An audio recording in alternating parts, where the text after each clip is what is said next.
చెప్పనవుద్దా? ఆగిరిపల్లిలో స్థలం కొందామని ఆత్రపడ్డా. తిరుగుతూ ఉన్న ఒక స్థలం చూసొస్తే మనకు అన్నేమో ఇస్తానన్న అమౌంట్కి అక్కడ స్థలం రావట్లే.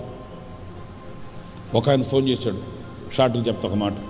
ఫోన్ చేసి ఏమండి పాస్టర్ గారు అండి, వందనాలండి, స్తోత్రాలండి, గ్లోరీ అండి అన్నాడు. అబ్బా తగిలేటరా ఇడు అనుకున్నాను. ఎవరంటే నేను ఇక్కడ రియల్ ఎస్టేట్ చేస్తున్నానండి అన్నాడు. ఓకే, నాకు ఇట్లా స్థలం కట్టు. అదేనండి, మీరు నిన్నటి రోజు వచ్చిపోయినట్టు తెలిసింది నాకు. నేను ఫలానా హనుమాన్ జంక్షన్ దేవదాసాయి గారు చర్చికి వెళ్తానండి. అసలు యేసన్న గారు హనుమాన్ జంక్షన్కి వచ్చినప్పుడు మొట్టమొదట మా ఇండ్లకి ఇన్ని చెప్పాడు.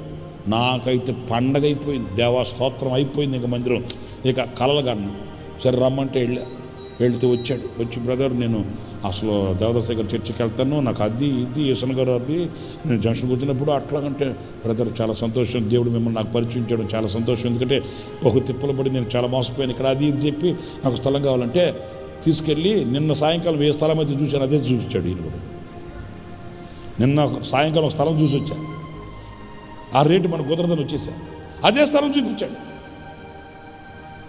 చూపించి బ్రదర్ ఇది బాగుంటుందంటే బ్రదర్ నిజం చెప్తున్నాను, నిన్న సాయంత్రం ఇదే స్థలం చూశాను నేను, కాబట్టి వాళ్ళు ఇంతకి ఇస్తానన్నారు, మాకు అన్నేమో అంత ఇవ్వను అంటున్నాడు, మాకు రేట్ సెట్ కావట్లేదు బ్రదర్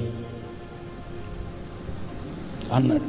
దేవానికి స్తోత్రం అయినా అంటే మనం ఎంతైతే ఇవ్వగలమో అన్నాడు.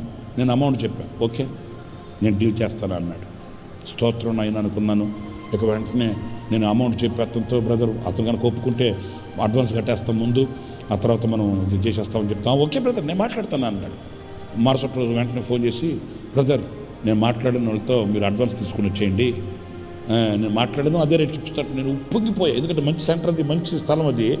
నేను అడిగిన రేట్కి వాళ్ళు వదిలేసుకున్నాను. ఈయన వచ్చి నాకు ఇప్పిస్తానంటే ఎంత రేట్లు ఉంటుందంటే రేపు పొద్దున అడ్వాన్స్ తీసుకుని వచ్చేసేయండి అట్లా. నేను వెంటనే మన జాన్ పాస్ గారికి ఫోన్ చేసి అంకుల్ మరి మీరు ఏ నెంబర్ ఫ్లాటు అంటున్నాడు ఈయన. అప్పుడు మళ్ళీ నువ్వు మాకు చెప్పిన ఫ్లాట్ ఏంటి, దీంట్లో ఉన్న ఫ్లాట్ నంబర్ ఏంటి, ఇది కాదే, అయ్యయ్యో ఇది తెచ్చేసానా, సరే అది దాపోయి దీన్ని తెచ్చానని చెప్పి వెళ్ళాడండి. ఈ రోజు దాకా రాలేదండి. ఎంతో ఫోర్స్ అడ్వాన్స్ కట్టేయండి, ముందు అడ్వాన్స్ కట్టేయండి అంటాడు. వాళ్ళు ఏం చెప్పాడు, చర్చికి వెళ్ళేవాడిని నేను, దేవదాసాయి గారు నాకు తెలుసు, యేసన్న గారు నాకు తెలుసు, యేసన్న గారు జంక్షన్ వచ్చినప్పుడు మా ఇంట్లోనే ఉన్నా, ఏదేదో పిచ్చి మాట్లాడాడు. అరే ఈ డాక్యుమెంట్స్ తెచ్చానా దానివి కదా, మళ్ళీ తెస్తానులే ఉండండి అని చెప్పి వెళ్ళాడా. ఇంచుమించు మేము గంటన్నర చూసి మళ్ళీ మందిరం దగ్గరికి వెళ్ళి కూర్చొని అర్థమైపోయింది.